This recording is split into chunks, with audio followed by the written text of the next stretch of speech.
What is up? What is up? What's up, guys? I'm back at you again. Let me turn on some lights here. Y'all can get some good video. What is happening? How's everybody doing? Came back on. You guys are going to get a full Miami Dolphins talk all day today.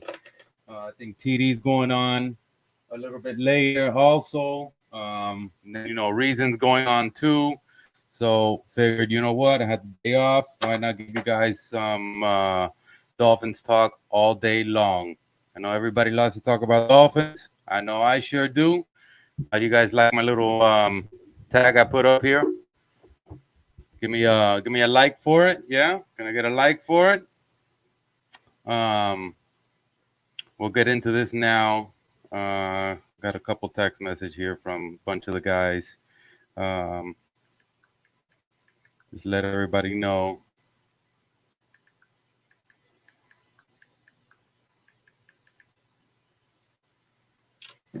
So how's everybody doing? I hope everybody's doing okay today.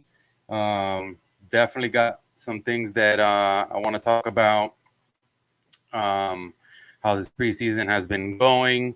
Definitely how the Dolphins have been doing, some stats, things like that. So definitely want to talk about a couple of things before I put the link out and let you guys know what's happening and all that good stuff.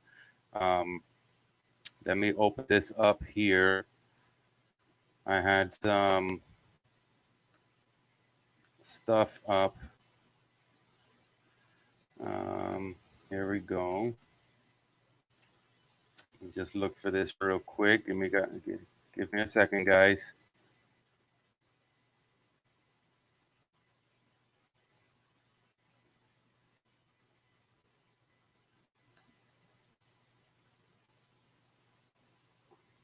Just remember on your way in, guys, please hit that like button, share it with all your friends. I'm trying to get my subs up. I want to get at least to 1,000 subs. Once I reach 1,000 subs, I can start doing a lot more different stuff. YouTube unlocks a lot of different stuff for me that I can be able to do. So please like and subscribe if you haven't already. I definitely want to go through some subs that I got. I definitely hit my 100 mark. So thank you guys so much for the subscriptions you guys have given me. So I'm gonna go through this list here. If you're not on here yet, you'll catch it later when you see it. But Zachary Alien or Ayen, sorry if I screw your names up. I'm terrible. King Mill, Batman 2423, Irving Figueroa, C Dola, Slim Pickens, John So Random Gaming, H Hall, Dylan Dizzle, Tyron Quarles, B Cut, 021 Skunk, Sincerely MP, Try NGO, Ricardo Bachelor, Vic Corso, Andres Negron, 02836, or Oz 863, Ivan Ulysses, Eric Cook, Richard Nieves, Tank McBride, Zachary Boudin, Logan 15, Flipside Fishing, Lost for Words, Michelle Dunn, Jesus A. Perez, George V. Rod, Nolan Marshall. And my new subs today are Mr. C.W. Brown 3, Ines Campbell. Thank you, brother. What's up? Good to see you in the comments. Hope everybody's good. And Exposed City are my new ones today. So thank you guys for subscribing to the channel. Definitely appreciate it. You guys are awesome. Definitely with your guys' help and all that stuff, man, is the way this grows. So definitely on your way in, hit that like button for me. And share if you can. I also have a Twitter. Please follow me on Twitter. I post a lot of updates and stuff like that when I'm going to be doing videos, when I am going live. I read a lot of stuff that people say, especially from camp, from the games and everything like that. So definitely follow me on Twitter, Miami Football Talk. Very, very simple. Also, if you want to donate to the channel, I'm only doing Cash App right now. Um, use the Cash App symbol with Miami Football Talk, and that's me. Um, Inez, I see you, brother. I see you. Don't worry. They'll start to come in now in a little bit. Don't worry. Uh, but definitely thank you for subscribing. Lots of love to you, brother. I greatly appreciate it. You are a man. Um, so let's go through some stats here real quick, and then I'll open it up so that way we can get some good talking here. If you're in here and you're watching, say what's up in the chat. That way I know who you are. And don't worry, I will respond to you. First, let's go through some chats here, or so through some stats here. Passing yards, okay? I want you guys to pay attention to this now, some of these stats, okay? Passing yards, in other words, QBs. How many yards QBs have put out? Tua is number 5 on the list, and he is behind all second and third string QBs. Why is that? Because they are playing more than our first strings. So that just goes to show that Tua has gained more yards throwing that ball than any other first string QB in the league. He's at 280 yards. Number 1 is the I almost said Oakland, but Las Vegas Raiders. Nathan Peterman, he's number 1 at 418 yards so far. Passer rating. Okay, I want you guys to pay attention to this. Passer rating. Tua is number 5 on the list again at a 93.0. Everybody that is above him is either second or third string QBs. The number 1 is CJ Beathard. He's third string QB out of Jacksonville. I guess he's doing a lot better than good old Sunshine Trevor Lawrence there. But he's at 127.5. Here we're going to go to our next stat. If the Dolphins aren't in at least the top 5, I'm not going to even bother talking about it. But here we go. Sacks. Dolphins are number 1 in sacks in the preseason. That goes to show a lot.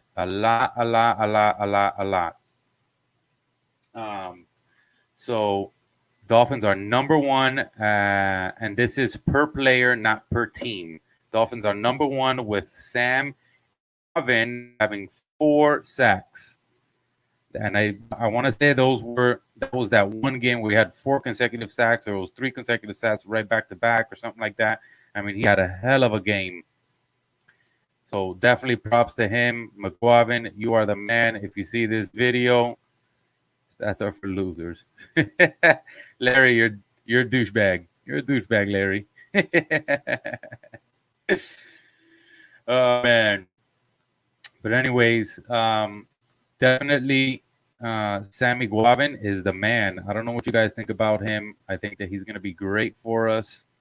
He's definitely one of those run-stop blitz machines. Tell me what you guys think. If you guys like him or if you don't, definitely put it down in the comments. But let me know what you guys want to talk about, man. Let me know what you guys want to hear, what you guys want to talk about, what you guys want me to say. I'm going to put down the link here so you can join in and we can have some good conversation here.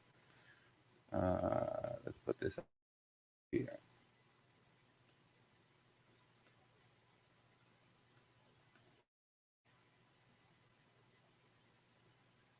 There's the link. Y'all jump on. Come on in. Say what's up. Here we go. Definitely, I agree with you, Ines. He's phenomenal. He's just a phenomenal running back. He really, really is. Like the heart that he plays with is just out of this world. His heart is just nuts. Definitely jump on in, bro. Let's talk about it. Tell me what you think. Jump on into the stream. I'll add you in here, and we'll definitely have some conversation about it. We're talking about if you're just coming on now, we're talking about Sam McGuavin and what he's done so far in this preseason. I was looking at some stats here, and he is number one so far in the preseason in sacks. That is Sammy Guavin, number one with 4 sacks. I don't know if that is by game or just all together in total, but definitely he is a monster. Let me add you in here, buddy. Dennis, what's up, brother? I'm bad. I had to wash my hands before I grabbed. Struggle. What's going on, brother? How's everything? Oh, good. Just cooking dinner. Yeah, what you making? Fried chicken, rice, and corn. Oh man, you know salt and pepper is not a seasoning, right? Yeah, I don't use that. I'm a brother. It's soul food, man. Come on, man.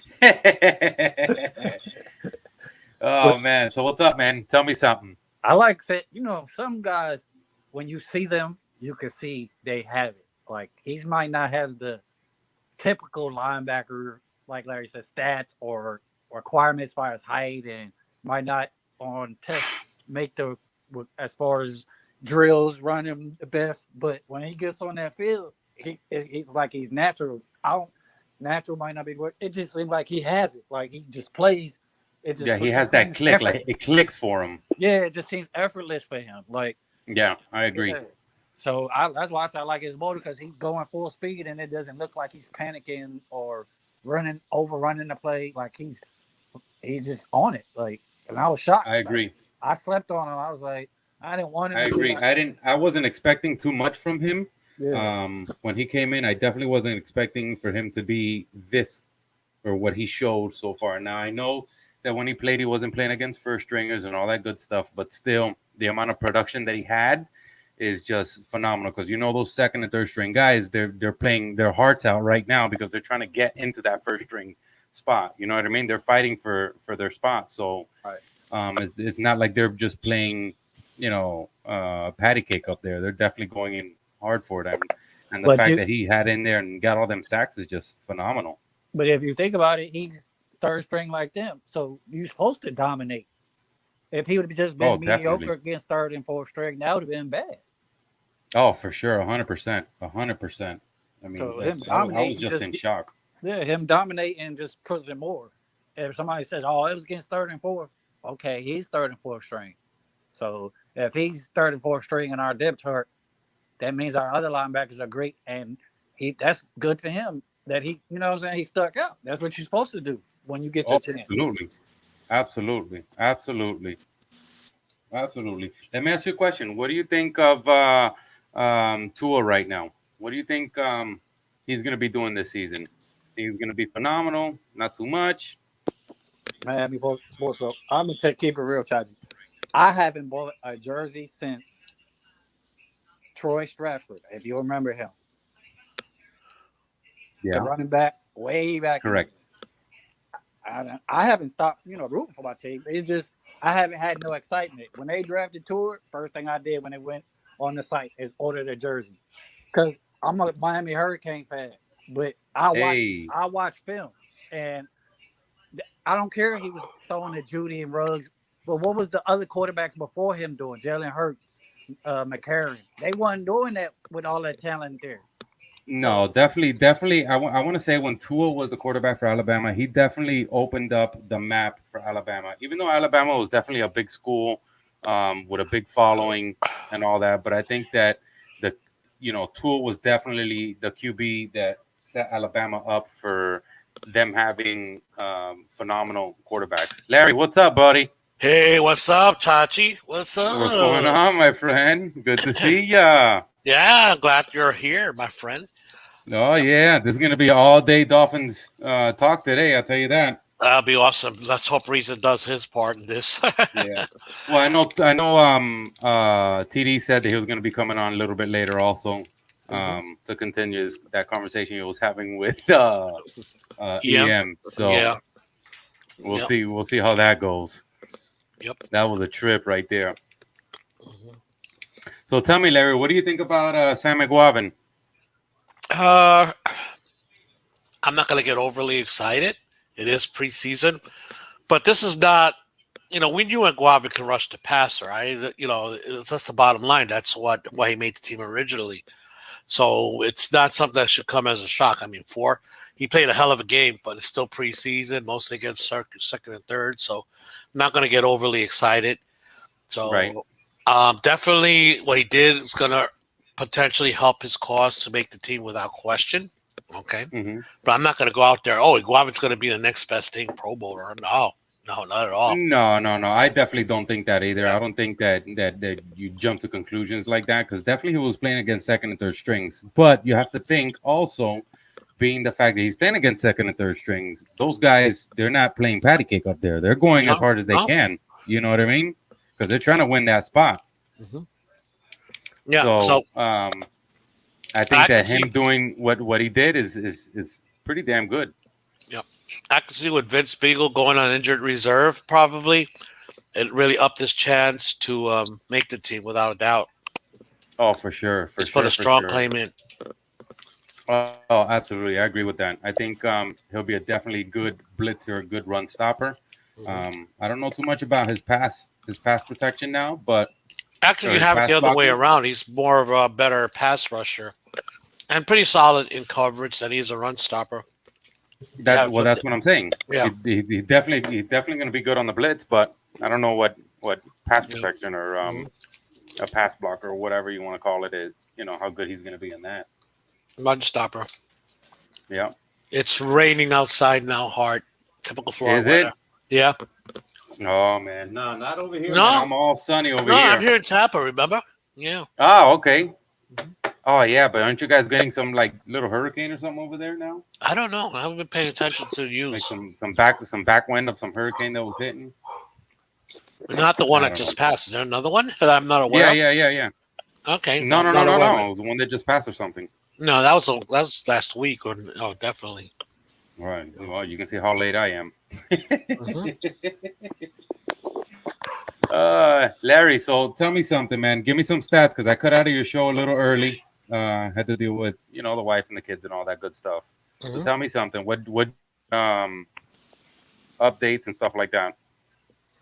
Well, what we did was every show until the end, till season starts, so we get the final 53-man roster. I always incorporate any changes that we made. So, for example, we cut Illuminor and the players we cut, and then Vince Beagle. How do you feel about that cut? The fact that they cut Illuminor. Illuminor is just a strange thing for me. I've not heard any good reasons. I tried looking it up in the New England Patriots website, media, and all that. I have no idea why they cut him. Okay, it's not like he played badly last year. Okay, so at worst you got a serviceable backup. That's what I'm saying. I thought that he would make the team. I didn't think anything too bad about him. And guys, you got to remember he did fairly well, better than probably could hope for as a right tackle when he's a guard, not a right tackle. So, so I would reason they never did try him at right tackle apparently. So I guess Dolphins are all in with Eichenberg and Davis. That's the only way I could read it in my tea leaves, which means all you guys hoping for KJ Wright. Not KJ Wright. What's the name of Rick Wagner? I'm sorry, Rick Wagner. I don't think that's happening. I don't think he's in the Dolphins plan. Again, I'm reading the tea leaves here. Okay, because if they really had this big concern like everybody else about their right tackle, they would have tried Illuminor there at right tackle, in my opinion. Absolutely. Yeah. Absolutely. So, he was drafted as a guard, but he was pressed in New England for 8 games as a starter, as a right tackle, and did a commendable job, just like Robert Hunt. So, that fact alone should tell you he'd be a quality sub, because there's not many subs that can step in and do a commendable job in the NFL. Absolutely. That caught me by surprise. That definitely caught me by surprise. That's up there. I mean, I don't know if that means that they might have something in the works. Or I just possibly. I mean, you know how Coach Flo is. He keeps everything super tight. But like I say, sometimes I'm reading the tea leaves. They're okay. We're panicking, but they're okay with Eichenberg and Davis at right tackle. They're going to go with it no matter what we think. That's what I'm reading in the tea leaves, guys. I don't think they're going to. And again, they got people like Greg Little. It's backup primarily. And yeah, Right. competition. But come on, really?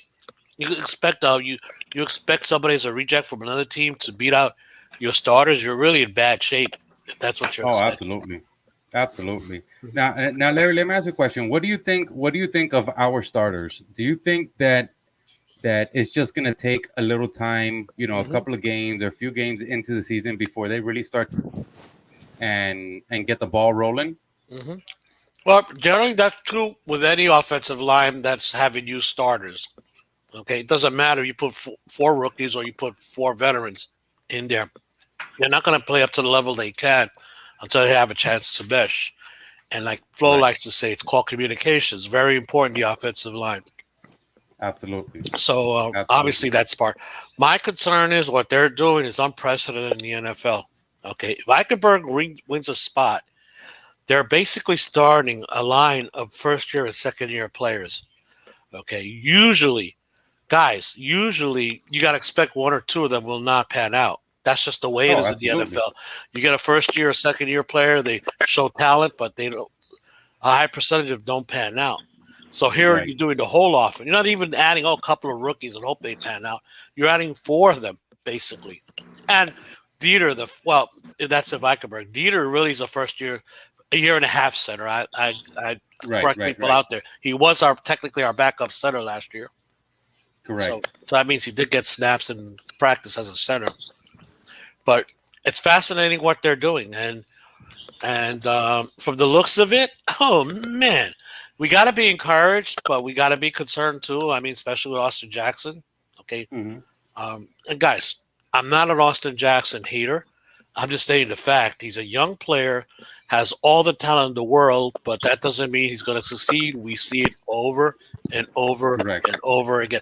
I told you, Chachi, right? Right in this, I tell Yep. you guys, Yeah.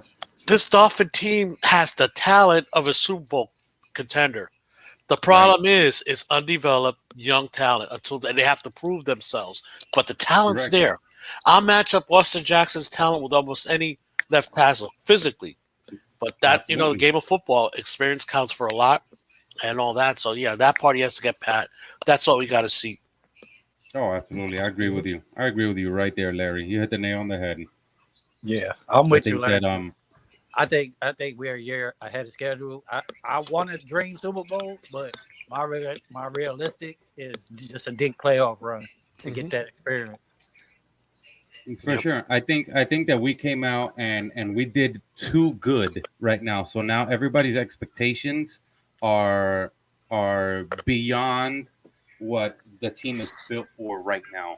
You know what I'm saying? Like I feel like if we would have came out this season and or last season and not won 10 games and let's hmm just say been an Except, 0500 team, yeah, the expectations of now this year would have been, oh, if we win 10 games, we're happy. You right. understand what I'm saying? hmm Right. To where since we won 10 games last year, now everybody's expectations are way beyond what our team is built. And we're technically in what, year three or year two of the build? Yeah, three.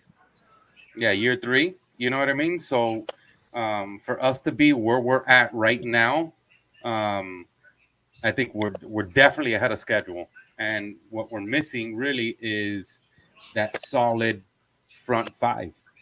That solid front five. I mean, I like Hunt. I think he's good. I just think he needs a little time, to definitely work in. I like Hunt. I like Dieter. I think he's been coming into his own a little bit, even though he's been getting kind of mauled, here and there. But definitely, he's been proving himself a little bit. And I like what's this guy, Eichenberg. I hmm really wish they would put Eichenberg with first team. I really do wish that they would put him with the first team to see what he can do. Because I don't even think they have in practice they've been putting him with first team. I think it's coming. I think they're just working them gradually. hmm I I think think he it's has coming. played with first team because Jesse Davis has been missing some practice. They've been, Jesse has that knee problem, so I don't think they've been. I haven't heard today, but I know in the last couple of practices they kind of limited his practice. So Right? Eichenberg probably did get a little bit of run with the first team. And Atlanta Hmm. game, he did get in there with the first team. He Yep. did. He did. He was in there. And how did he do in there? He did fine. Yeah, he did Yeah, fine. He was you in see? there. And there was only one rep that I would call not good. And I would say it's bad because he wasn't cleanly beat, but it was not good. Overall, he did an outstanding job. I could see what they're talking about. The kid is not Austin Jackson physically, but totally the opposite. He's all technique. He's there. He gets to positions before the end does. And he held up his own. He held up his own against Yep, Atlanta. But again, exactly. it's that's what I would hope at best because he is playing against second and third string. So if he didn't hold up or did well, I would have more concerns than joy that he did great. Absolutely. Okay. Can I ask y'all Absolutely. a question? Maybe because y'all know better more than me. Y'all break down film. But I seen all the throws. Somebody had posted on Twitter all the throws that Tua had did. And to me, most of the pressure came up the middle through the guards in the center. Am I tripping? Y'all I tell didn't me. see that. No. No, I didn't see any of that. A Go lot of the look at the pressure came one with from the edge. Gaskins. Go look at the one he threw to Gaskins. And when the reason why he stepped up, because the dude came between Dieter and Kenley. Well, yeah, but you know what, Ennis? If you're looking at one instance don't make a camp. No, I One said instance Right. don't make. it was several On the throws. most part, no. Dieter has done very well, as has Solomon Yeah. Kinley and Hunt in Correct. pass protection. Up the middle, hey guys, up the middle pass protection is not an issue. It's the run No. game that's an issue. Correct. And Correct. of course, the pass protections aren't our tackles. Yeah, go back and look at the game. Tua's always stepping away from left tackle side, Austin Jackson. Correct. Who Yeah, he's now like, to his and that's credit, something that he wasn't doing last year yeah. either. He wasn't stepping into the pocket like he's Thank doing you. That's now. what I'm about to bring up. A clear indication is that when he feels the pressure from his left side or his right side, he's been stepping up, and you could only do that if your interior linemen don't get pushed back on pass protection. Correct. So Correct. go back and look at the film, my friend. They've been doing a Mhm. very good. If there's a criticism, yeah, it's the run game is inconsistent, but pass protection, nobody's bitching about Dieter or just from these two games we've seen, the scrimmages I've seen, I've only seen him once get pushed back, where we saw Karras gets pushed back at least once a quarter, 4 or 5 times a game. Yeah. Yeah, for real. No, I told you that you didn't see the difference. His presence is just phenomenal. You see, all the Yeah, stuff you know what? coming in Miami, both hey, sides. Chachi, Yeah, Chachi, yeah. hold on. You're having the same problem people are complaining about me, that you're sounding funny. You hearing that in this also? In this? Yeah, a little bit. I heard it. Yeah, a lot of it, right? Yeah, the same problem people are complaining about me. I think something is going wrong with StreamYard. There you go again. Yeah. Yeah. Yep. You All sound right, hold muffled on. and echo. Yeah. Is that a little bit better? Nope. And you know what? You probably hear us crystal clear because that's what happened to me. I heard crystal clear, but people were telling me about that muffled echo sound. What about now? Go ahead, speak up a few words. Hey, you and me together. A little scratchy, but better. Is this a little better now? Yeah, it sounds much better. Yeah. Much better? Yeah. What if I'm talking into the mic this way? Yeah, you sound loud and obnoxious like me. Yeah, I think this is a little better here. Yeah. Okay. And then my next question was on that Mike Gesicki 30 or whatever, how many yards it was he in line down in the 3-point stance or was he in the slot? Why? I mean, not in the slot, or out wide. For what? That one pass that he caught when he got banged up a little bit. Today? Where he No, Mike Gesicki in the Atlanta game. in the game? The game? Oh, where he did that summer? Yeah. No, he wasn't with his hand in the dirt. No, I didn't see him once with the head of the dirt. I don't That's recall fine. anyway. Yeah. That's what I told No. Steve and them this morning. Because I was saying, like, if that play was up the slot, all right, but just hear me out. We didn't have all our receivers. So if all our receivers is healthy and all his catches are coming from the slot, are you really gonna take him off the field, Fuller or Wilson or Waddle off the field so he can run that? Or would you rather them run them plays out the slot? Well, I guess it depends. To me, it depends. Because they'll Depends put a on what linebacker out defense there. you're playing.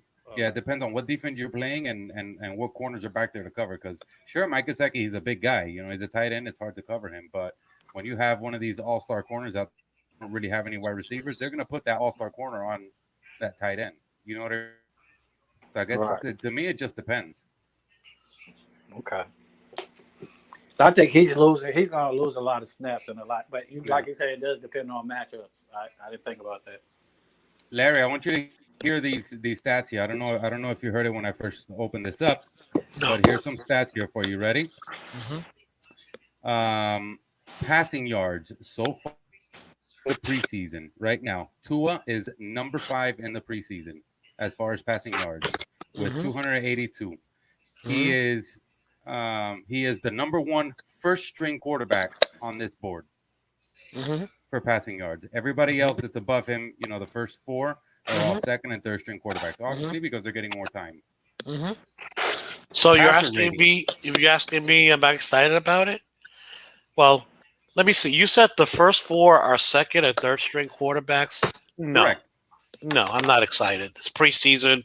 You know, we all know that Tua is at this point in time is striving to be the best preseason quarterback there ever was, which we all know is, you know who it is, right? Us Dolphin Of fans course. know Ray Lucas. Okay, Mhm. great in preseason, but couldn't have a completion in the regular season. The games counted.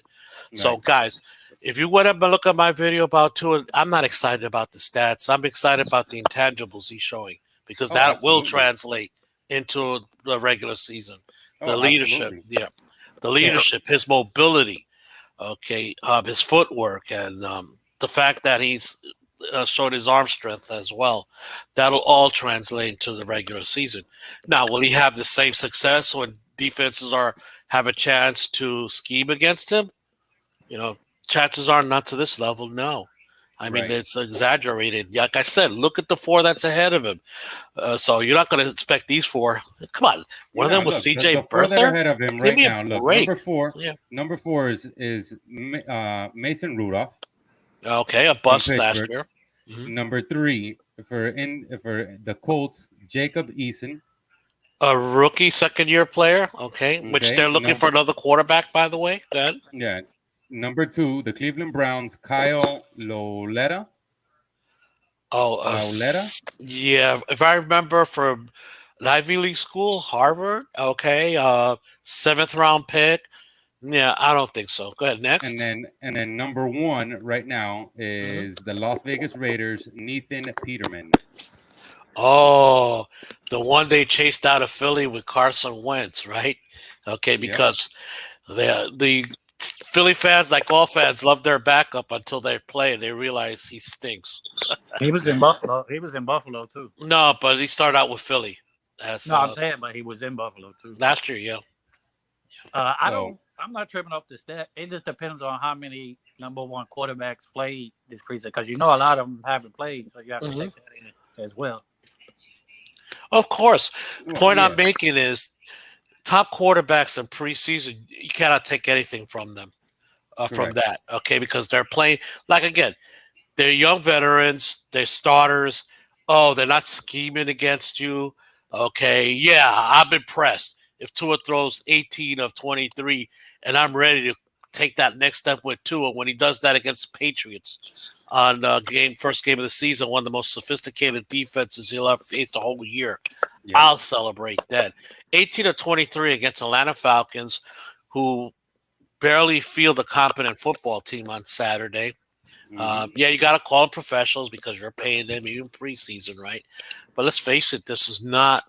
Like I said, you don't get excited about good numbers. You be concerned about bad numbers because you shouldn't have that against that level of competition. Any of our starters. Oh, absolutely. Absolutely.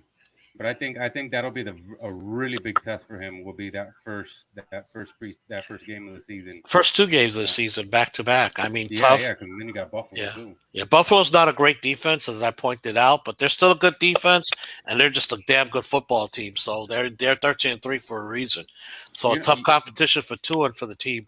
and you know what's crazy? I was looking up stats on like the defensive rankings going into the 2021 league or 2021 season, and the Dolphins are not even in top five. Can you believe that? The defensive ranking, yeah, I believe the They are disrespect they get around the league. number 12.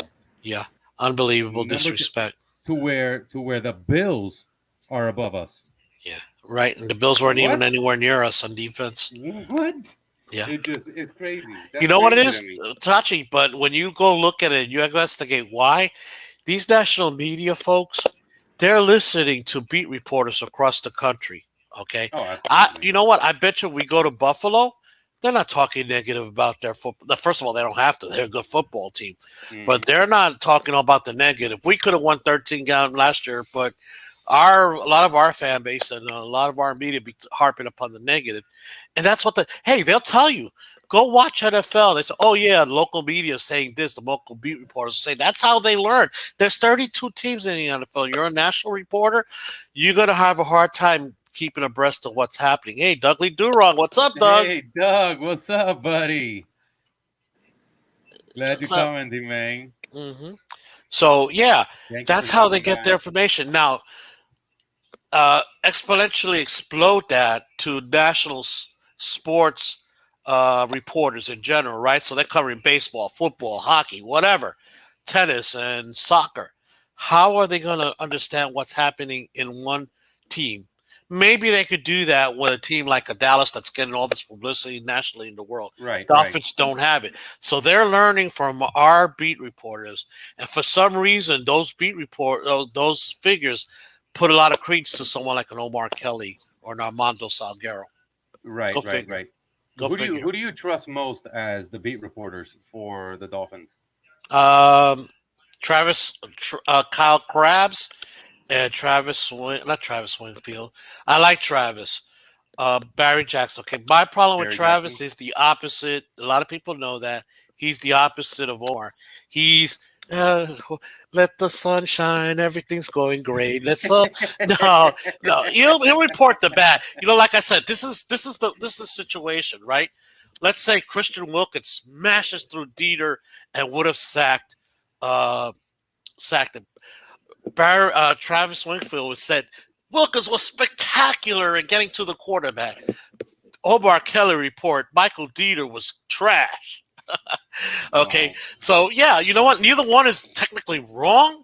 Okay, Right. but gives you the idea of what I'm talking about. Most reporters are like Omar Kelly because trash sells. Hey, I make no bones about it. People like Pete, EM, they help my show get because they bring in arguments and people love that. I Yeah. mean, I'm not particularly fond of it, but I'm not going to stop them. That's what people like. First of all, my show is based on people can do what they want to say, as long as they're not disrespectful. Of But I course. would rather I think have, that's what everybody's show is. yeah. Besides Doug, because Doug doesn't really do too much Mhm. live, and when he does, it's more of a Mhm. like a Q&A type of thing, Mhm. which is awesome.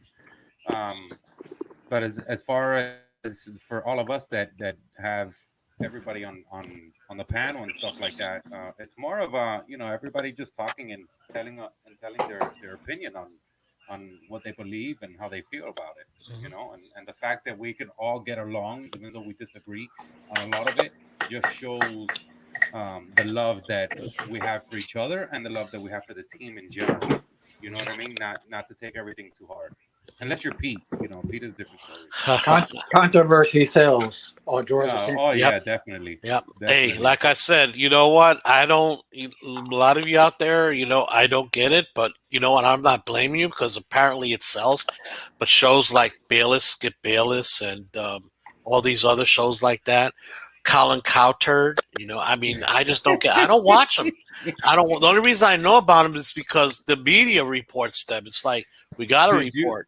Did you guys see the video of the interview that Coward had with Channing Crowder. Yeah. Yeah, did you guys see that? YouTube. I saw that. Crowder told him, It. well, here, look, I'm gonna tell you right now. Yeah, they hate you down here. Hey, he was kind because he didn't tell them why. Because he'll go say because you're a lying troll, bro. Channing Crowder will say that. He'll tell them the truth. You're a troll. And Yeah. people Yeah. don't like. Hey, they enjoy it when you're trolling other teams, but not our team. That's Oh, the truth, definitely. also. Yeah. Yeah, he told me, Definitely, he said, "Yo, definitely. you Z got to man, what's question up, that no brother? more. You What's ain't got up, to man? question that no more. They What's don't going like on? How you feeling? How you feeling? Pretty good. You saw what I put in the chat with the Warren tweet Was it about the one? Fitz. Let me see here. Oh, It this is was what he put. Zachary.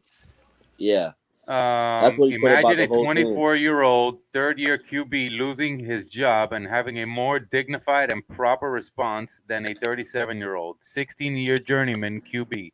I'll He forever he was talking despise about Fitz tragic.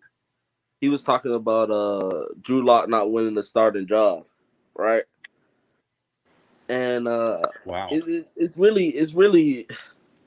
it's really a terrible situation because Fitz put himself in a place where he made the fans hate him for, even though he had like his 2 good years or whatever. He put himself before the team, and it really made this Tua situation kind of hard to enjoy because it seemed like if it wasn't for him going up there and crying like he did, this whole situation would be totally different to me. Because even though we were 3-3, it's not like Fitz was playing so amazing that he deserved the starting spot. He was like 10. He had 10 touchdowns and 7 picks. He Right, easily right. could have had more picks. Like we forget, but we only remember what we want to remember, but not No, what really absolutely. happened. No, I And agree that with and you. that does make me mad. I think he when Fitz came out, he definitely felt like the Dolphins were his team because he was rebuilding the team while he was there. So the fact that they went out and got Chad to be his offensive coordinator, being that he played with Fitz before, he felt that everything was kind of coming together for Fitz. That if he came out there and he played and he showed promise, that they would just forget about drafting a QB and just go with Fitz and let it go on. But I feel like once they drafted Tua, he should have known that his job there was limited. Regardless And if it's they would have started him in the middle of the season or started him at the end of the season, your job there was limited, and your job was to mentor the younger guy. And the fact that he got all upset because whatever and this and that, I mean, it's just come on, bro. You know what it was. Hey, Steven, can I say this real quick? If you're a Dolphin fan and you still talking about he looked bad last year, after Channing Crowder and Jason Taylor, everybody said that the boy was hurt, and you still on that, man, you got to let it go. Like, come on. Like, even players that played in the league that's ex-Dolphin are coming out right now and saying that Jason Taylor did a podcast coming out. A lot of vets are coming to his rescue that played in the game for Miami. Definitely. Yeah, because people that don't play the game don't understand how bad that hip injury was. They just think he hurt it. No, it was popping out. Like I had the same kind of thing. I'm gonna wrap it up real quick. When I was 10 years old, I had a spider cast because back then technology wasn't that good. To where I had to lay in my house for a month and a half with a cast that was all on one leg up to my hip and halfway down on the other. So, and thank God I'm able to walk after it. So when his trainer said that most people don't even walk that fast as fast as he came back, y'all don't take that into consideration. Y'all just want to jump on he was bad last year. How was he bad when he was 6-3 and he didn't throw that many interceptions? Yeah, he couldn't throw all the throws like he wanted to because he wasn't full. He wasn't fully Yeah. healthy. Yeah. So if he Correct. did that with non-health, what makes you think he's not going to do better when he's fully healthy? Come on, Oh, y'all gotta absolutely. stop that. Absolutely. Um, Pete, before I bring you in, hold up here, buddy. Um, Heatfin says, I think Tua should play the Bengals for a bit just to increase his away momentum to prepare for the Patriots. Because Tua looked really bad in most of the away games, but he did well in the home games. I kind of agree with you. I wish he would play a series or two, maybe not a full quarter, but definitely like a series or two, just so he stays in that same momentum like you're saying. But I don't think he should play a whole quarter or anything like that. What do you guys think? Well, I've been in the bandwagon of, I think the proper way coaches should have played that, they should have made the dress rehearsal the third game, not the second game. Simply put, your starters will have no major contact of any time for more than 3 weeks now. Okay. That's beyond what you would get for bye weeks and all that. You get a couple of weeks off, you a couple of weeks from contact. It's going to be 3 weeks before Tua. But it's not just the Dolphins. Most teams in the NFL are doing that. So I don't get that because their mentality. See, one thing is hard to change across the whole spectrum of life is to change how people think, how corporations think, how an industry think, right? Oh, well, we got to play our rest our stars in a third game and not in the fourth preseason game. But the rules change. You never had 2 weeks off between that last. In essence, this third game is still the same the third game in the prior years. Okay? When you would do your dress rehearsal at third game, the only difference is there's no fourth game. People say, well, I need that to evaluate. That's what you can use the second game for. Play all the second and third string and fourth strings you want to evaluate.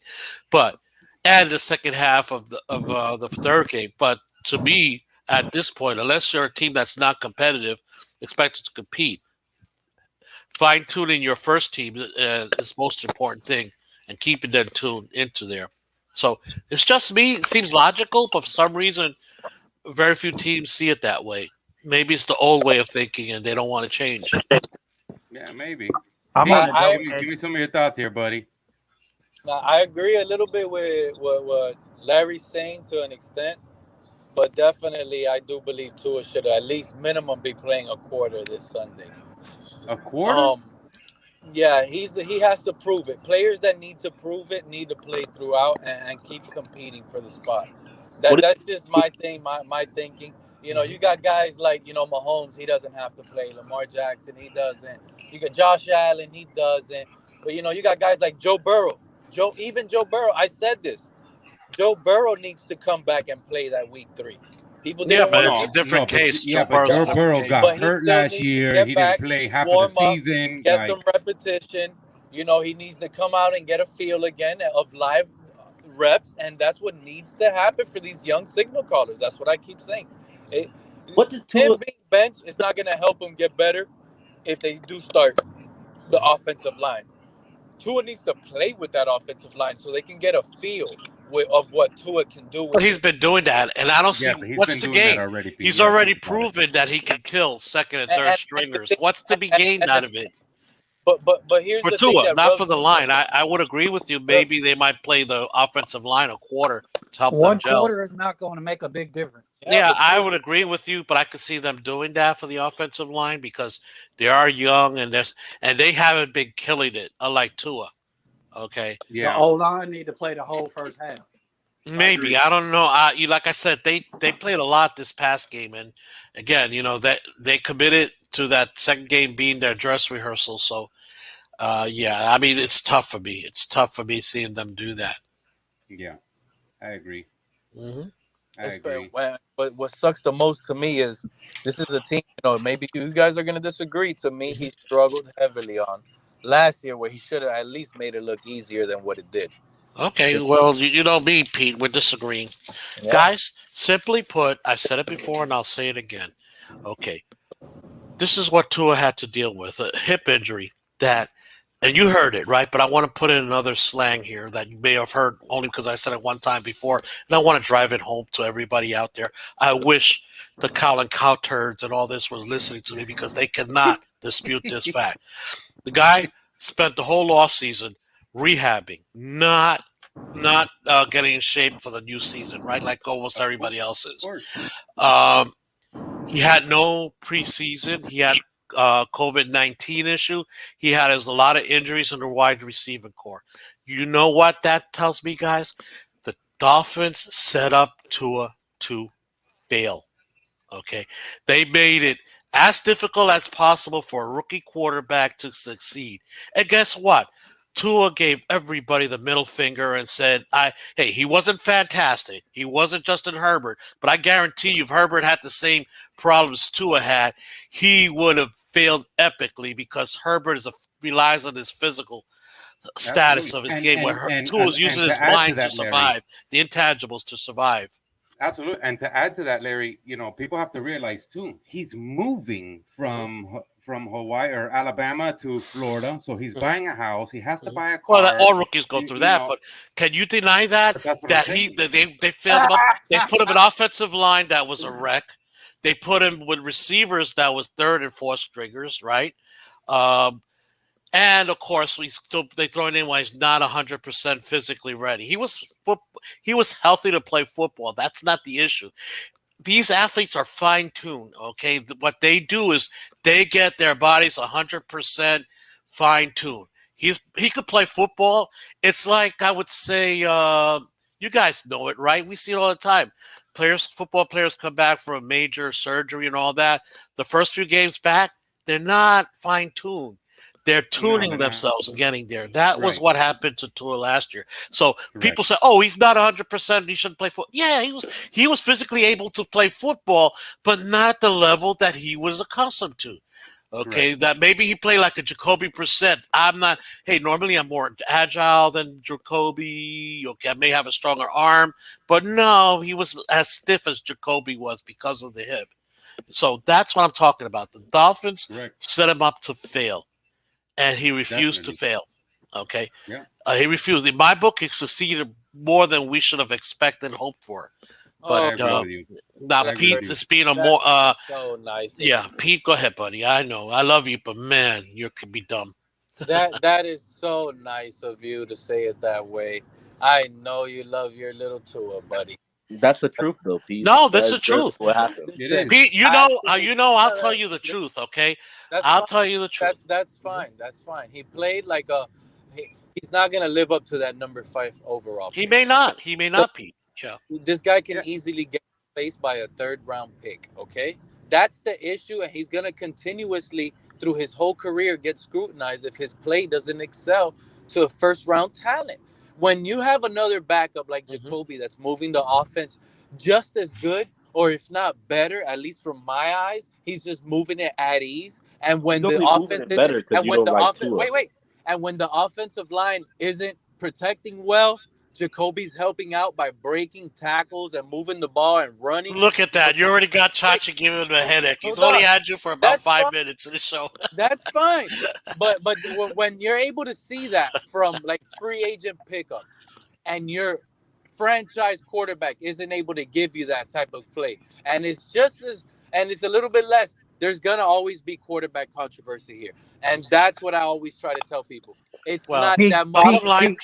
Pete, do you understand that? Wait, the way I talk, you guys getting y'all feelings too fast. No, Let me talk. You not putting all the thing in it. You act like Jacoby's a rookie. Jacoby's a vet. That's fine. That's not my problem, bro. It's about this year, and it's about winning, and it's about the franchise. God. I don't care about no developing and anything happening. I get better. I want to win week 1 versus the Patriots. That's what it's about. You wouldn't win with Jacoby Brissett. You always beat around the question, though. That's not what we're saying. But here's the thing. I want to chime in on Z-Man and his little Fitzpatrick, Go ahead. Stuff. It's the truth. That's not the truth. First of all, we go back to 2019. Okay. We got Josh Rosen, right? Yep. And we got Fitzpatrick. Hold on. Hold on. Hold on. You guys don't like to hear it, but this is now I got my hold on. You guys don't like to hear it. But right? Help me, Chachi. In my life, I'm getting a migraine headache. Josh Rosen. Patrick was here to do a 2-year stint as either a backup or as a good competitor to see if you draft a quarterback, if he's better than that backup, right? Would you guys agree? I have no idea what you're saying. I just tuned you out. Okay, exactly. So we have Fitzpatrick and Josh Rosen. Josh Rosen wasn't better than the journeyman, the bridge guy. He had to sit. That's when Fitzpatrick got a little respect from the locker room. On a really bad team, he won 5 games and won like 4 in a row, right? He won the trust of this locker room. He won it. The team was going to think, we're gonna move on with Josh Rosen more than likely, and see if you could either develop him some more, or we can draft the quarterback, but but Fitzpatrick can still at least hold the fort, and with a little better team around him, Fitzpatrick could take us somewhere. That was the feeling. Then we drafted Tua. Then we still had Rosen. Now it's quarterback competition. It's open. Josh Rosen gets cut. He doesn't pass the test here in Miami. He gets cut. It's between Fitzpatrick and Tua, and the journeyman beats out Tua. You guys will sit here and say due to injury, but again, he got all his opportunities with first team and everything to try to win the job, and he just clearly didn't. That was the day that Fitz wasn't there. Wait. Let me finish. That's wrong. Come on, Pete. You gotta move on, man. That's one thing you're saying. Yeah, go ahead. Patrick is moving on, and he's 3-3. The franchise is getting desperate to see the franchise quarterback. We're just at 500, and they expect better quarterback play from this point out, right? Now check this out. Tua comes in. It's not very good. He gets benched. He gets put in. He gets benched again. It was because of his performance. It has nothing to do with Fitzpatrick. Fitzpatrick was just clearly the better player. The locker room knew this. The locker room was mad that they benched Fitzpatrick because the whole team, it doesn't matter what us YouTubers say. It doesn't matter what fans in the stadium that went to the game say. This locker room of ours believes they can win with Fitzpatrick other than Tua. Chachi, I have a very important comment to state, okay? Look, you just started. Why the fuck do you have a better studio than I have? Okay, you just started. Look at that. You got a nice microphone compared to my cheap crap.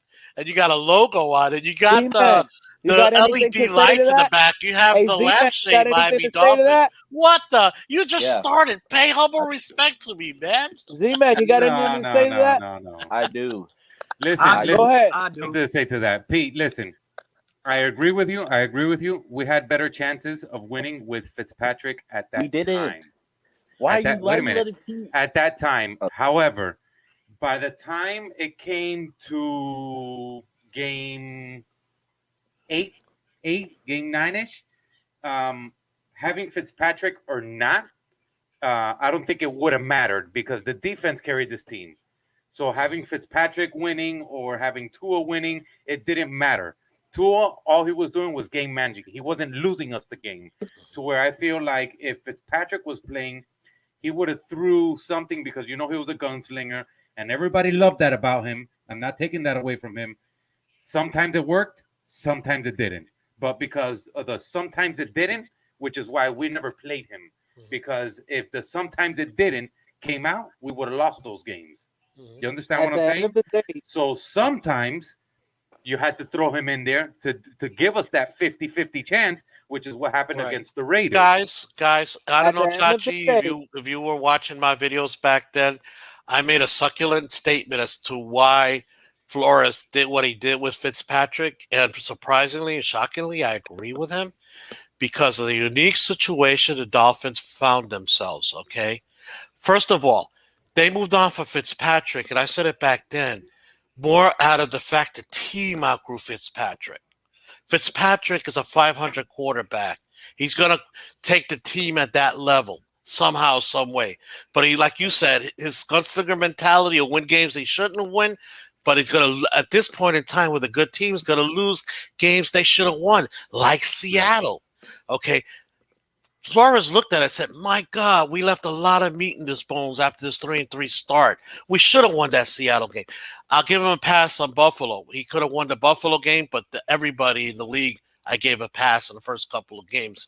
But the Seattle game, where we had to settle for 5 field goals, go back and look at the tape, okay? Reason had it, right? Clearly, this is supposed to be a veteran that knows a veteran read. Clearly, 4 times he had a clear option for a nice, easy touchdown. 3 of them were to Gesicki, his favorite target, and he went somewhere else. And he was like a rookie quarterback. I know the playbook. I could see this. I could make you a quick read. But like a rookie quarterback, he's stubborn. and he won't look off that read and realize, hey, it's not working. It's not working. Let me go move on to the next one. And he cost us the Seattle game because of the 5 field goals. That should have been, at least 3 of them should have been touchdowns, if not 4 out of the 5. So, yeah. And he left Bones in there too, the other offense, okay? And on top of that, he's prone to interceptions, and Flores is a defensive coach. What is the number one thing defensive coach hate from an offense? Turnovers, yeah. Turnovers. Say all of that, but at the end of the day, we all know this offense was better with Fitzpatrick. Yeah, but it's a team. No, you know what, guys? Yes and no. No. It's a yes and no. Chachi, give him that. How is it better? Hold on. I'll give him that. The offense is better, but is the team better? No. The team was better. And the team wins. The offense don't win alone. The locker room wanted. The team was not better with Fitzpatrick. They were 3-3 with Fitz. Losing a game they should have lost. And possibly if Fitz was really like an Aaron Rodgers, he would have won Buffalo for us. It just came out not too long ago. He was asked while in Washington, what happened when they decided to go with Tua? He said he thought it was a joke. He looked at coach and he said, "You got to But the ego's so big that I didn't realize I was a placeholder." Larry, that's a nice way to make. I don't blame Fitzpatrick. Go to my video. That's one thing you like about him.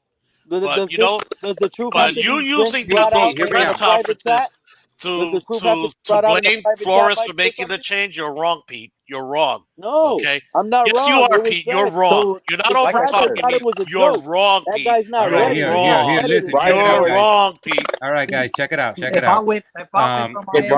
you're watching right now, guys, make sure to hit that like button. Share the video. Send it out to all your friends. Get me up there. I definitely want to get my subs up a little bit here. I hit a new milestone. I definitely went past 100 subs, so congrats to me. Congratulations. All right. That's the first step, Chachi, the first step. Now, real quick, Pete, listen. On and this goes for everybody. The reason I do this is opinions are like buttholes. Everybody has one. You see what I'm saying? So we can't get bent out of shape because somebody believes something and the other person doesn't believe it. I don't agree with Pete. A lot of people don't agree with Pete. A lot of people do agree with Pete. I mean, it's just it is what it is.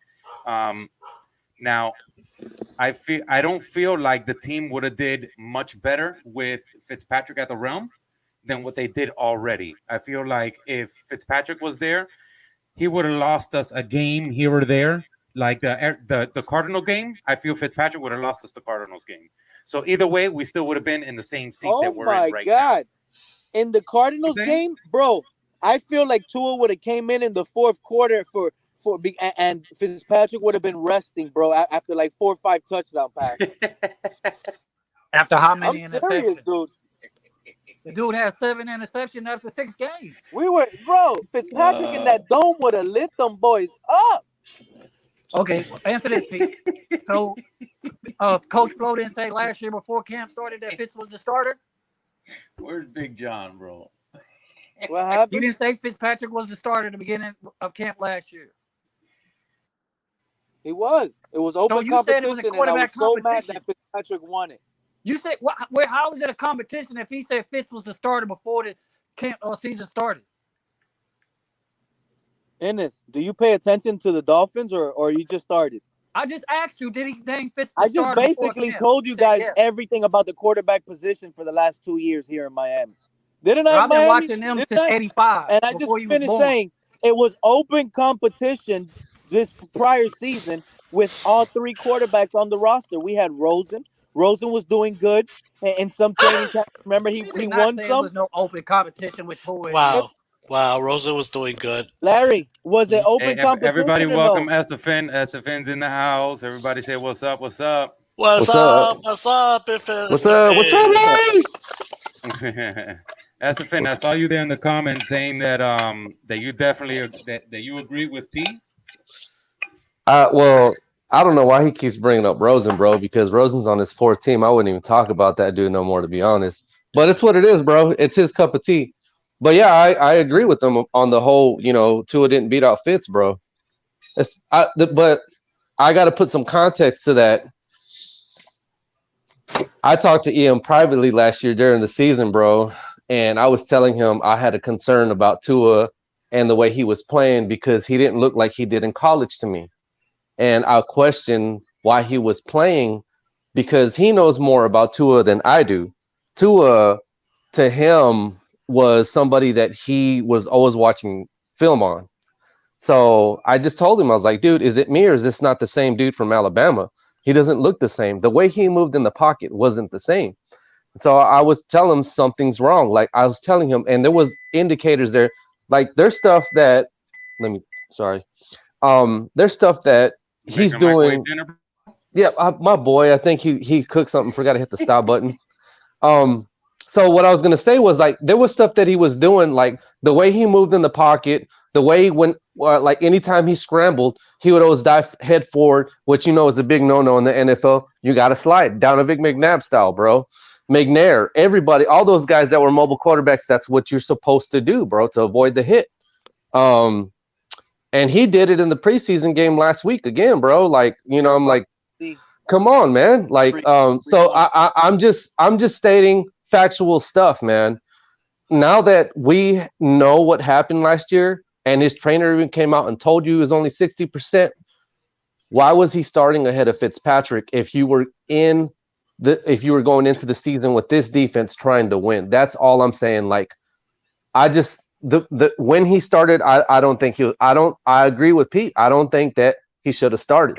I don't think he beat out Fitz either. I agree with what he says when he says that. I agree with that. I don't think he beat out Fitz. I really don't agree that he beat out Fitz. Why are you agreeing now if you were just disagreeing, though?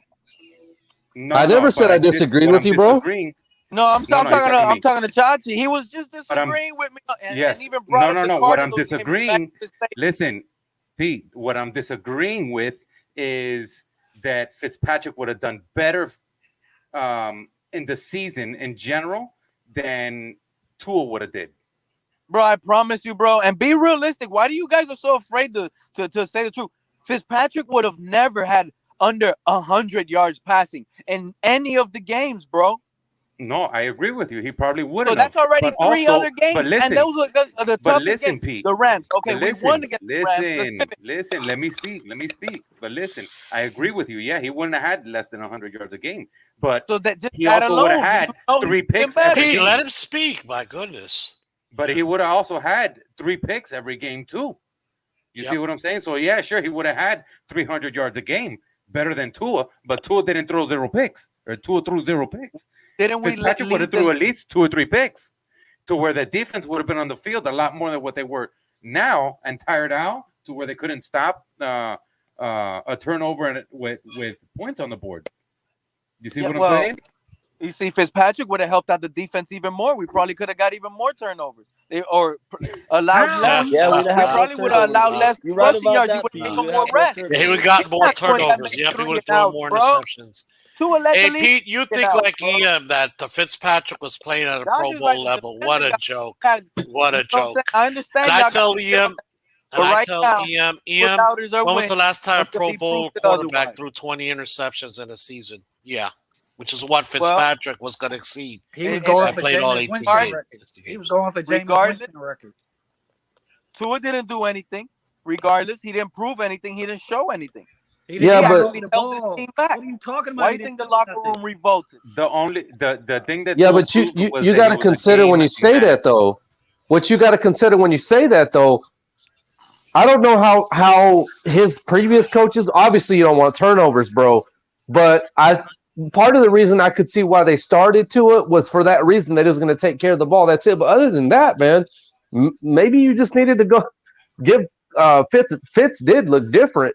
You know what I mean? He didn't look like this up until that point. He didn't do anything that warranted for him to get pulled. The failures that Fitz had in the offense that we were running last year, in my opinion, I think had to do with the play calling. Because you saw when they would open it up, Fitz would take 100%. Hold on. And I'm glad you brought that up, the play calling, Estefan. Remember all of you guys saying Chan Gailey was calling different plays and everything? He was. Oh, he was, Larry? Yeah, he admitted himself, my friend. No, he didn't. Yes, he did, my friend. Yes, he did, Pete. Yes, he did, my friend. Pete, go live in your little world and don't go find out from other Yes, he did. sources. Yeah, like they're right, bro. He admitted he it. called a different game for Tua than for Fitz. Tua than he did for Fitz. Absolutely, he Same admitted that exact himself. He admitted. Same exact play. But we got to put it in the right context. He said that he was doing that because he was calling plays that Tua could run. That's all he could run. So I'm just saying. That's a lot of baloney. He didn't go that far. No. Yeah, he did. No. And that's what. Yeah, hey, dude. No, clearly, that's the fit. If If he ran plays that Tua was comfortable, why the hell did he not move more of the hurry up offense where Tua was shined throughout the whole season last year? I might be wrong Because about that. I need to go back and listen to it. Larry, that's Chad Gailey's answer. That's why I don't Larry's like a moron the for hurry saying up that. offense. Hey, Never mind that Larry, Tua does it great. You see, this is why I think Larry sometimes just will say anything to make people make Tua look good. You heard what Larry just said. You're skating on thin ice, my friend. Hey, Larry, you heard what you just said. Why didn't we run more hurry up offense? Bro, why would we run more hurry up offense? We can't even get first you down. know what, Pete? You caught me a little exaggeration. No, quick tempo offense. I'm not going to call it the hurry up. The quick tempo offense. Okay, where defense don't have a chance to get in scheme plays like that, and Tua has the freedom to pick and choose what he excelled at without question. But Tua didn't even know the without question. Okay, except for one thing, Chad Gailey rarely ever caught it until he was desperate, and I wouldn't be surprised if he wasn't by orders of Flores saying, "Our offense is stalled. You got to do this." I would not be shocked at all. Now that's just saying I won't be shocked. I'm not saying that's what happened. But you want him to run a hurry up offense all game? Quick tempo offense. No, quick tempo. You know what? You caught me there. I got to correct myself. It's a quick tempo offense. A big difference between a hurry up offense and a quick tempo offense. Pete, it's hard to study a playbook when you're coming back from a major injury and you're rehabbing. That's why he didn't know the playbook. He couldn't put time to it. Yeah. I don't even want to say that. Well, no. Enough of the playbook to get the job done. Why did they call the plays that he knew? Because I don't agree there. Guys, I'm going to let you on a shocking little information. Okay. I took reading comprehension, verbal comprehension. Okay. Tua says, I did not really know the playbook. Now, what did he say? I don't really know the playbook. Means I know the playbook, not 100%. But I don't know how to play people are taking that to be that Tua's with like 50% of the playbook or 60%. No. He said, I don't really know, meaning I'm not going to, if you give me a quiz, I'm not going to get 100, but I'll get a 75 or an 80. I'm going to give y'all a perfect stat, you Tua lovers. Look at this. This is what y'all dreaming on right now. Poor Chachi. Tua was 60% healthy last year. He played banged up at 60%, and he didn't know the playbook well. And really well. And he didn't know the playbook. Don't do it, Omar Kelly. Really well. Really well. He went 6-3. So you guys now are thinking he knows the playbook well. And you know who also didn't really know the playbook last year? Right now. Pete, do you also know who didn't really know the playbook last year? That's fine. Oh no, then who is it? He came out publicly and admitted, like Tua, he didn't really know the playbook. Okay. Who was it? Oh, guys forget. Anybody? Was it? What are you going to say, Tom Brady? Tom Brady, exactly. Brady came out and admitted, first year with Tampa Bay. And he was there, and even to the end of the season, he didn't really know the playbook. No, and Tom Brady played with a broken knee all year too. Yeah. And he played with a great team as well. So can we just admit that Tua didn't know the playbook though, bro? Like, no, he didn't really know the playbook. See, that's the thing. He didn't know the playbook, man. Take comprehension, reading, and verbal comprehension. No, man. Larry, hear me out. Hear me out. I mean, I gotta be honest though. When he said it, guys, I don't know the playbook, but I tell you, hear me out. I don't know the playbook really well. It means I know the playbook pretty good. It's just I'm not an expert in it. Yeah, go ahead. Check this out. TD made an exceptional point when he was talking about this. I don't know if you guys watched that video where he was talking about a VARC, visual, audio, like actually seeing it, and kinesthetic, to where Tua was a kinesthetic. He's a kinesthetic type of person. In other words, I don't know it really well, meaning he knows the playbook on paper, but he cannot he can't do it. He can't learn it unless he does it. Yep. Exactly. He cannot do it. He knows the book, but he cannot do it without having to do it 20 times first. Well, you know what that sounds like, Chachi? You understand what I'm saying? You know that sounds like Chachi? Yeah. Chachi cut off, buddy. Yeah. He's hands-on, though. That's what it means. He's hands-on. Yeah. Look, guys, what that means is I've learned what I can book study-wise. It's time for me to go out there and experience the real world. That's what he's saying. Okay, that's strangely enough, that's what happens to every rookie in the NFL. Okay, you can learn. Okay, you can learn, but until you go out there and experience it firsthand, hey, that happens to college graduates all the time. You get the book knowledge, then try to apply the book knowledge in the real world, and kaboom, you face reality. It's not what the book says all the time. Okay. Yeah. Exactly, 100%. That's called, my friends. That's another word. Let me help you with your verbal vocabulary. That's called a gaining experience. Hey, but Pete, I got a question though. So do you think that Tua looks different, like better? Do you see that he's a better quarterback, or you still don't? He's the same to me. What looks different? Oh my God. He looks the same, bro.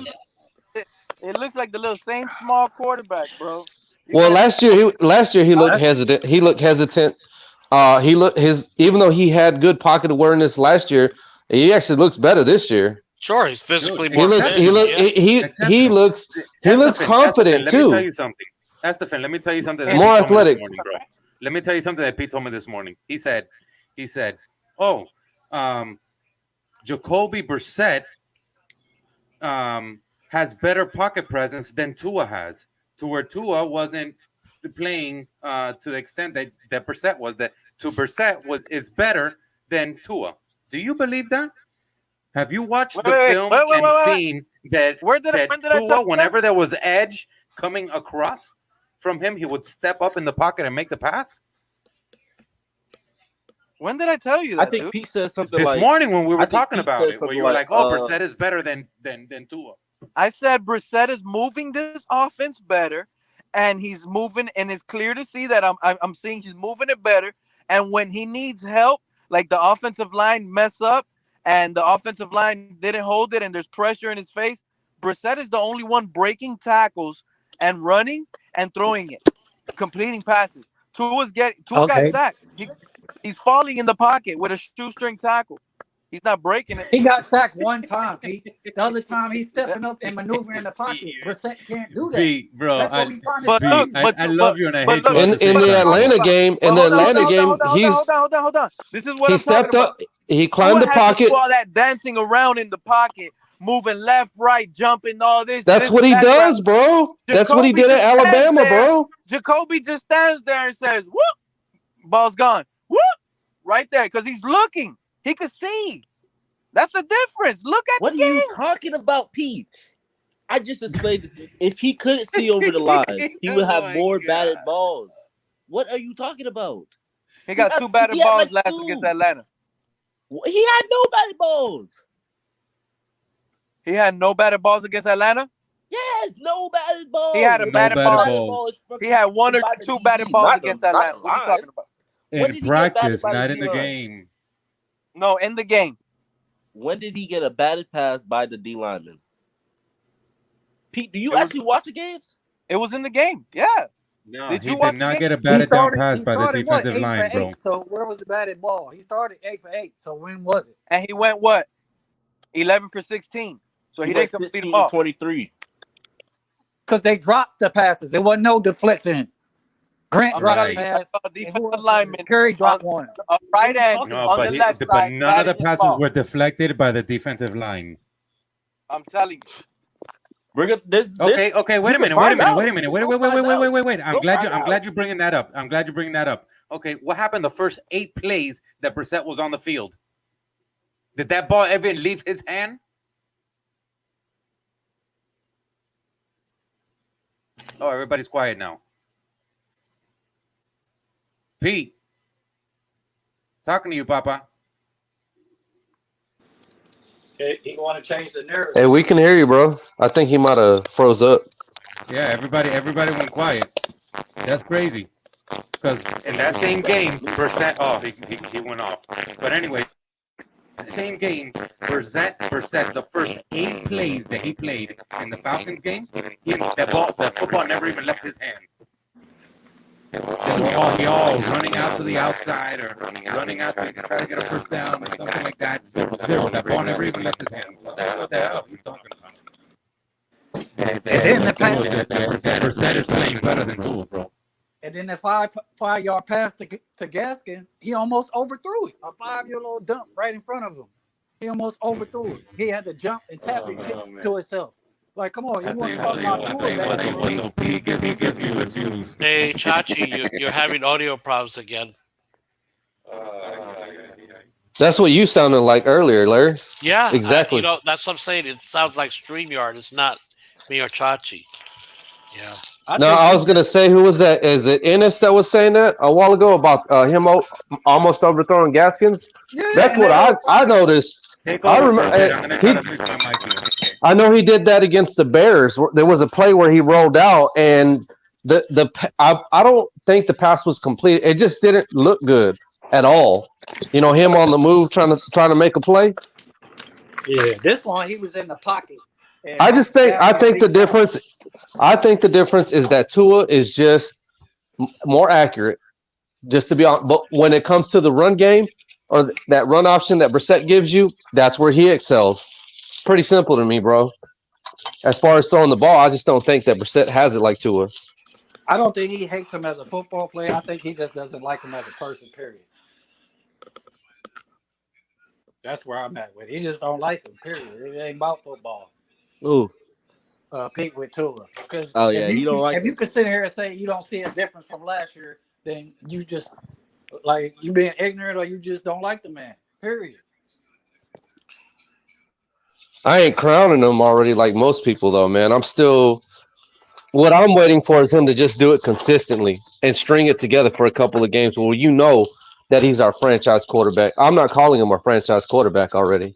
Ain't nobody what I mean? Him, but you gotta admit he's the best. Yeah, but this community is though. A lot of people are, bro. Right, but that ain't. But like the thing when he said the locker room won it fits. The locker room don't matter. It's the coaches. Like who cares? Yeah, the players can move for a player that they want on the field, but it's up to the coaches. So the locker room, that's what pisses me off when people just say ignorant stuff without no meat to the conversation. All Pete has to do for me is just say he don't think Brian Flores is doing a good job. He don't think Brian Flores knows what he's doing. And no, he thinks it's Greer's fault. I'll be perfectly fine because Greer's fault. He can't do that because Greer Flores a package deal. I don't care what he say. He can't do that. All you have to say is good, don't know what he's doing, and I'll be fine. Because you want to know what? That'll tell me everything I need to know about Pete. How you can call Waddle a bust and he didn't even play the NFL game? Like Pete said, if him and Tua don't hit on a deep bomb, it's a bust this year. Like, are we serious right now? Like, those takes right there is just, man. A person's a bust if they don't perform in the first year. Like, really? Dude, he's more of Urban. Flo is a part of management as well. He is a part of that decision as well. They made their choice. They made it how they're gonna do it. They said if it's the bye week, let's do it on the bye week. The bye week move up. Flo is okay with moving up the bye. He could easily said what I don't really remember how last year was, but don't you have to agree to be okay with the bye week moving up, Larry? Sorry? Didn't you have to be okay with the bye week moving up last year? You're talking about the bye week for this year being moved up, or no? I was saying, how our original bye week. That was the league. Yeah, the league did that. I don't think we had a choice. Oh well, the plan moved up, and the plan had to stay the plan because it was a plan. Like, why are you trying to change the plan? Like, we didn't really. If we were 5-1, I will understand it. Not right. Say that, Z man. Thank you. Like we were 3-3. The 3 games we won, it wasn't against good competition. Yeah, and like I said, right, he left a lot of meat and bones in those 3-3 games. Now, I don't blame him because this organization, but if Fitzpatrick was really that good, he would have won the Buffalo game for us. Okay. And definitely should have won the Seattle game. So, yeah, he left meat and bones. We were 3-3. You get excited. We should have actually could have been 4-2 and even 5-1 It's a reason. That's why what Flo saw, right? It's a reason he why. saw that. But there was what I would say that I think Pete has a good point on, and is when he brings up the locker room, man. It wasn't just one player.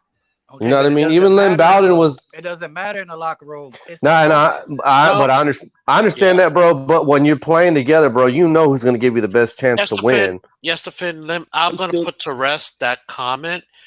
Okay. What comment? Successful about the locker room, right? Successful organizations do not let the inmates run the asylum. Right. Okay. So, yeah, it helps to have them in the corner when you do that, but they cannot make the decision for you. So, I agree. I understand why they went with Tua. Okay.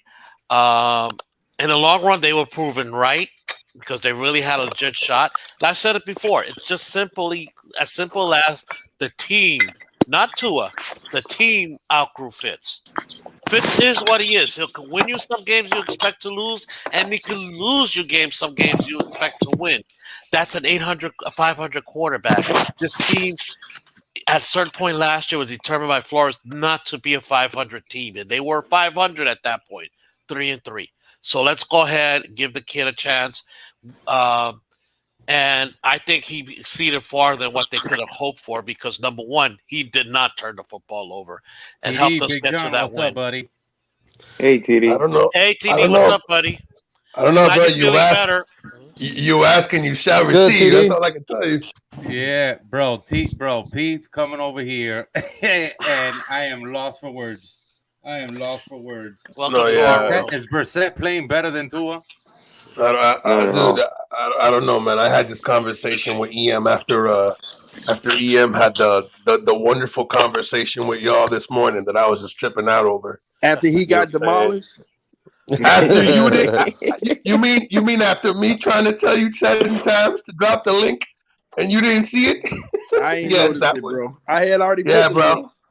No, I know, but because I'm on my phone only goes up so far, so I couldn't see the top of the stream. And I was like, "Yo, tell TD to drop the link."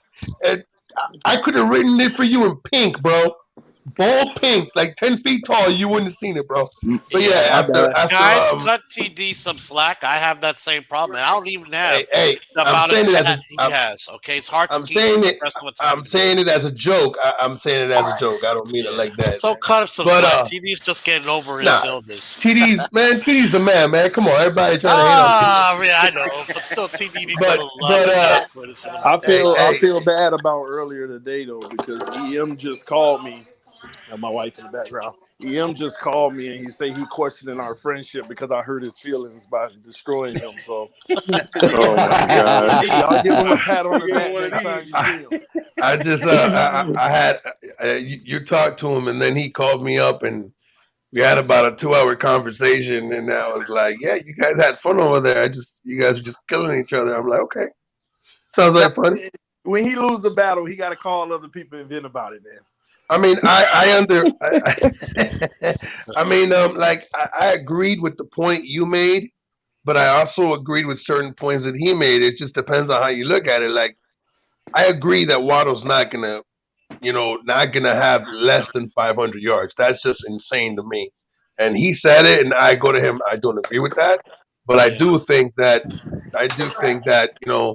Albert Wilson's going to be third. I don't think Waddle's going to be the third receiver. I just think Waddle's going to be put in there. They're going to flip-flop, but that's why I've been saying I think Waddle's going to return punts. I think Waddle's going to start off as the fourth receiver returning punts, and they're going to see how he does. But I agree with what you're saying. Yo, Albert Wilson ain't done nothing to write home about, so it is what it is. Yeah. TD was giving him facts, and he was like, no, but. And I'm like, okay. No, and the thing is, I think EM is short-sighted when it comes to Waddle because, Waddle's going to be used more in different situations than Albert Wilson. Like they're gonna be using him like in jet sweeps and arounds. You know, they're gonna use him in reverses. They're gonna use him in screens. They're gonna use him in multiple ways that than Albert Wilson would. So I don't But I mean that's another reason. That's another reason. I could see Waddle having more yards. Mm-hmm. Yeah, no, but that's why. I don't know if TD was talking about total yards or TD was talking about passing yards. I mean receiving yards. No, but, just receiving yards, man. He not gonna be at less than 29 yards a game. That's where. Yeah, there's no way. There's no way. No, I agree with you. That's if you're getting if you're getting a 6th-round pick and he's getting less than 29 yards a game, you shouldn't have picked him. If he's gonna get that, you shouldn't have taken him. Exactly. Right, Jamar Chase will probably get that figure. But that's what you guys were saying about. I kind of agreed more with you, and I told him that. I said, listen, I understand that you're talking about the I formation, but the Dolphins are going to be running more out of the pistol, I think, than out of any I formation. I've said from the beginning, I don't think we need a fullback. You have Christian Wilkins. Save that money, make different roster moves, but you don't need a fullback. By the way, the Dolphins also didn't use a fullback most of last year. They not only used Wilkins, you forget, they also used Pankey as their 6th, basically tight end. Yeah, for that thing there. That's how they ran it last year. Well, the problem is, EM actually hit me back today. He was right. We did actually pick up a tight end from, I believe, Cincinnati or somewhere. Right. Yeah, Ethan Carter. Yeah, and the problem is he's on a guaranteed contract this year. That $2.7 million is guaranteed. And he's hurt, too. But, yeah, he is hurt. But at the same token, all I'm saying in the whole matter is, Tua, we are not going to run the ball more than 25% of the time when Tua is under center. I disagree. No, not under the center. Excuse me. We're not going to run the ball under center more than 25% of the time. Okay. He's talking about you're going to run it, but you're going to run it in the shotgun. We're going to run it in the shotgun and the pistol about 75% of the time, and we will run it from him under center about 25% of the time. Okay, I can agree with that. Yeah. And most of those 25% of the time, sometimes it's really a pass play that we may have to check out into a run play.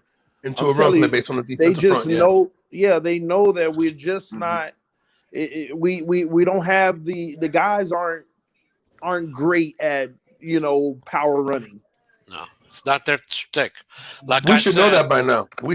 Guys learned from last year, right? This team was effective running the game when they passed to set up the run. They were terrible when they were running first. They were just terrible. Which is why I was getting on Chad Gailey. That was my main gripe. ATD, everybody, you heard it over and over. I tell you what, the Dolphins for the first quarter was the easiest team in the NFL to plan for a defensive coordinator because the first 2 series they're gonna run first down, second down, right off tackle. Exactly. That's all they did. Okay, and he did game after game after game. Okay, we're not Tennessee. Okay, we're not Pittsburgh and crying. Okay, that's not all the way our team is constructed. That's the reason why when people were telling me, oh, well, what are we going to do when we have to close out the game and we have to run? I said, listen, there are different ways of running. An extended handoff, a end around, a pitch. There are many ways to run the football that people consider run. Believe it or not, a check down is like a version of running the football. Like you don't literally have to run it from behind the center, line up, and let them know you're going to run the football. That doesn't make any sense to me. You're just giving the defense an advantage by them knowing that you're going to run the football out of the I formation because you haven't done it the entire game. And when you do it in the fourth quarter, you're not going to throw the ball. You're going to waste time. So there are different ways to run the football, manufacture yards to burn the clock.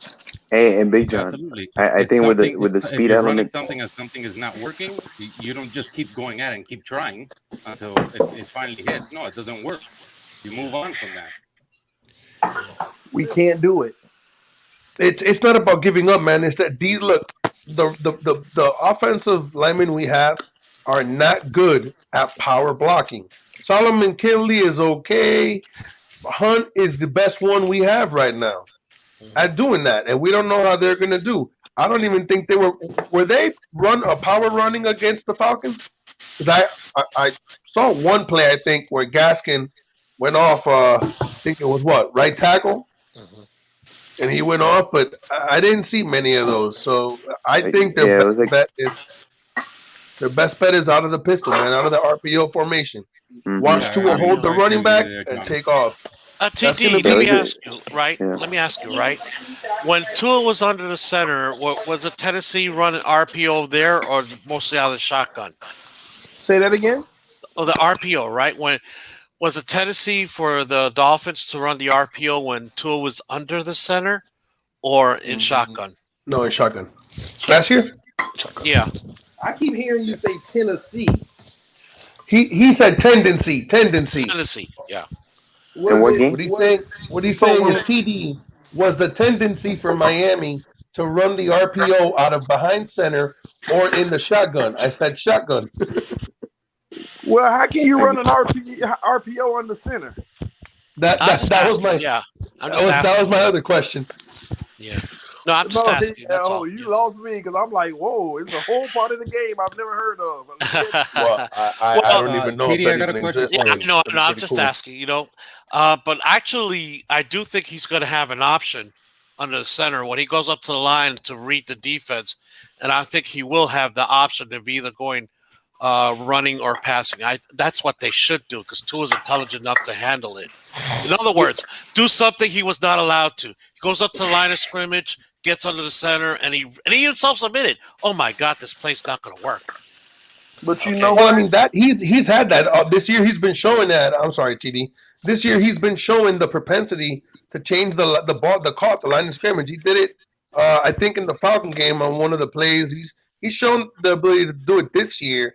My problem is he needs to figure out. He needs to continue to know when he's going to hand the ball off and when he's going to throw it out of the RPO. My And thing is, I hope he No, adds the no. running I element. disagree with. That's Tua's natural strength right out of Alabama. He could do Yeah, I that in know. his sleep. He No, could I do know, RPO. He but could he do needs out of to his run. sleep, which is another No, I reason we know, but got he Bailey's also case. needs to know when he's got to bring it down, get those 7 yards, and get down and not get hit. But Big John, that's how he's saying that he knows that already. You're contradicting yourself. If you know he recognizes you know how to run on RPO, that's part of it. Okay, making the right decisions hey, on the guys, RPO. Yeah.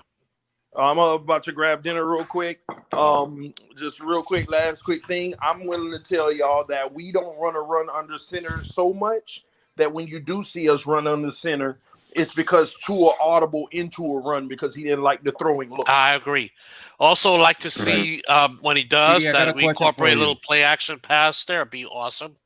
TD, I got a question for you. Are you going live later?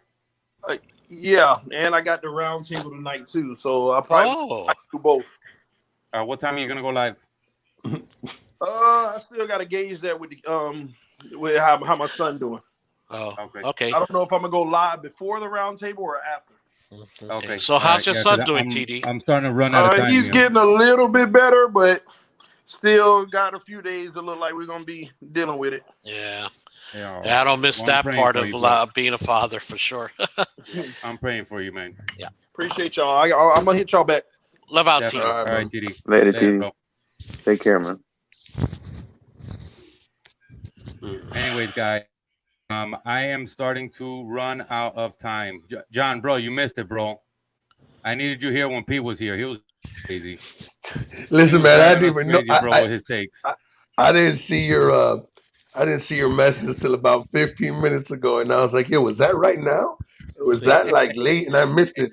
Yeah, and I saw. You know what? I think part of it is I left early. The show, I try to go no later than 5:36, but when the show's slowing down like it did today, I just not gonna, keep it going just for the sake of keep it going. So I ended up earlier than I said, right, Chachi? Normally, I do stop about 5:36, but I have stopped at 4:30 when the thing died down, and that's what I did. And I'm gonna clarify something for Estefan because earlier he made a comment. He said, "Hey, Big John, that take on Buffalo was terrible."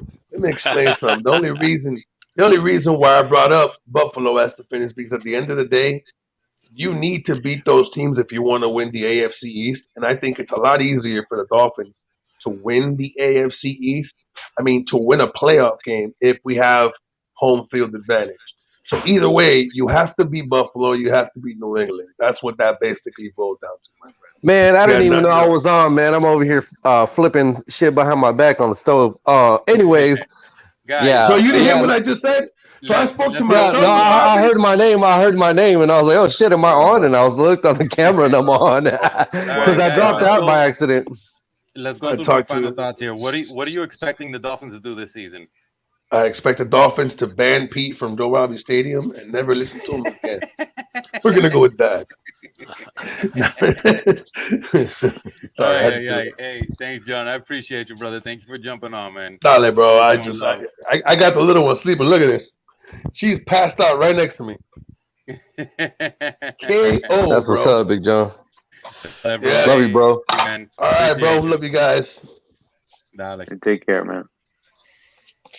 Man, I'll give my take, bro. I'll give my take. I'm ready. Go ahead, what are you looking on? Yeah, I think our defense they're not gonna look like themselves for at least 2 games. If they come out on fire, I could be wrong. But as far as like shoring everything up, like the run game, defending against the run game, I think we're gonna still give up something in that. And then the offense, I think it's going to take about 3 or 4 games for that offensive line to gel.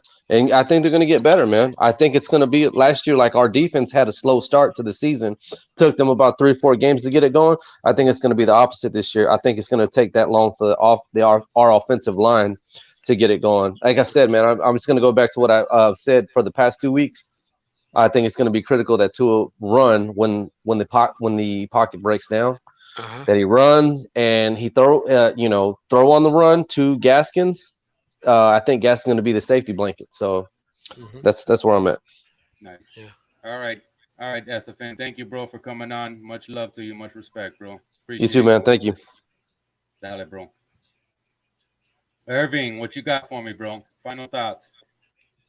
Yeah, man. I'm happy with Brian Flores' decision to sit Tua for this preseason game. I think he's seen enough. Which is good, which is a very good thing. So he can keep him healthy and have him ready by week 1.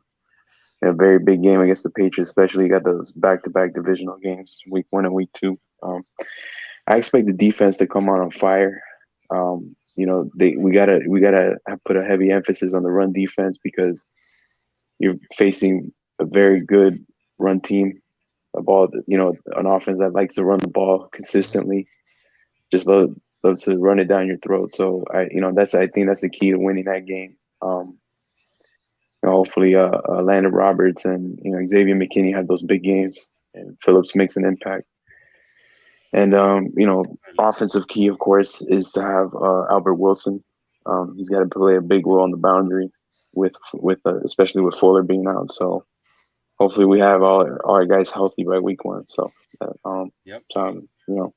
yeah, that's it. Hopefully we can come out strong. Thank you so much, bro. Thank you so much for coming. Yeah, man. Thanks for having me on. Yeah, no problem, brother. Great show, by the way. Bro, you guys are the ones that make it great, not me. Dad, you're learning quickly, Chachi. Yeah, you're learning quickly. And of course, you're learning you need to get Tylenol for those migraine headaches you're going to get from Pete. Love you, Pete. I love you, but man, wow. Hey, simply put, Estefan, wow, he's seen the light. Okay. Expect the Dolphins to get better and better as the season goes on. Guys, it's not a disaster if we lose the first 2 games. It could be if we lose badly, but if it's competitive and it's an issue of the kids getting together, not just across the whole team. This is a young football team that's still trying to gel. So, and on the same token, if we win the first 2 games, that is a strong statement about the rest of the season. But I'm just warning you guys, if we lose the first 2 games, there's no shame on this team. Those are 2 very good football teams that's going up against a young team, and especially a young team with an offensive line that's even younger than the young team. Definitely. So yeah. So hopefully, guys, we'll win 1 out of the 2. We win 2. Watch out the rest of the NFL, because I think the Dolphins will have a legitimate chance for minimum 12 wins if we win that first 2 games. It could be as high as 13. Absolutely. Okay, so Chachi, good luck on your Larry, show, buddy. hey, Larry, thank you so much, bro. Thank you for stopping by and showing your love and your presence, No man. problem. You know, you doesn't take much to get me to come on. Just say you don't have 10 people on, and I could dominate a show. No, I'm only kidding. No, literally, if you had 10 people on, I wouldn't be here because I get my points across in my show. But you know, Absolutely. I've been there. I know when I only had one guy like you had going on in here. Yeah, so definitely, And it grows TD quick, came to help man. you It out grows like he quick. did me. Yeah, and then he'll Absolutely. disappear once we're successful. Oh yeah, absolutely. Hey, Okay. thank you, Larry. I appreciate you, brother. Take care, Chachi. Later, bye. Guys, so that's gonna be it for the show. I'll give you my final thoughts. My final thoughts are: I believe that the defense come out these first two games, they're gonna show up and they're gonna shut it down. I feel that the defense is gonna come out. They're gonna make a statement. Miami's gonna make a statement. They're gonna say, "Hey, we are here. You guys better prepare yourselves because if you guys take us lightly, we're gonna run over you like a freight train." I think we're gonna win these first two games. Um, and when we do, we're gonna have a great season this year. One of the games that I believe that we might lose would be the Tampa game. Everything else to me is a toss-up. But apart from that, thank you guys for coming on. Thank you guys for showing your love. Thank you guys for supporting the channel, coming on here, giving me your thoughts, and having a great panel, a great discussion. Even though a lot of us hate Pete, we love you too, brother. And thank you for coming on here, man. Nick, word of mouth, Z-Man, everybody that was on the panel, you guys are awesome. Thank you for coming on and showing your love. Can't thank you guys enough. You guys are definitely what make the show. So if it wasn't for you guys, I definitely wouldn't be here. So much thanks, much love, and I will see you guys next time.